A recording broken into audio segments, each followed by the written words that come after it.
This is the San Andreas Fault in California. Can you spot the fault? Let's fly along and see if you can spot it. Then I'll show you some screenshots with the fault marked and tell you what to look for, and then we can watch the video again. So in this video, we're looking towards the southwest, across the Carrizo Plain in central California. That's the Temblor Range in the foreground. The landscape features to look for are things like streams that have been offset or that abruptly begin or end, changes in the slope of the land, long linear ridges, offset ridges, or lines of vegetation. When you see many of these types of features and draw a line between them, we call that the fault trace, or the place where the fault intersects the surface of the earth. In this image, you can see an abrupt change in the landscape. One side has lots of stream channels that all seem to end pretty abruptly.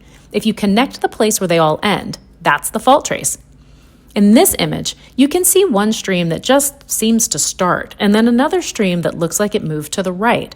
And you can see there's a very slight change in the slope of the land between them. That's the fault trace. Why does it look like it moved to the right? The San Andreas Fault is a right lateral strike slip fault, which means that one side of the fault is sliding horizontally past the other, so that everything on the other side of the fault looks as if it moved to the right. In this image, you can see a bunch of streams that seem to end on one side or abruptly start on the other side, and some that look like they've moved slightly to the right. That's the fault. There's another line on this image that's kind of straight and a lighter color than the rest of the image. That's a road. And see how the road doesn't offset or really impact the streams that it crosses?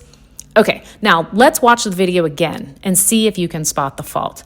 So while you're watching this video, it's important to keep in mind that faults are rarely just one simple strand.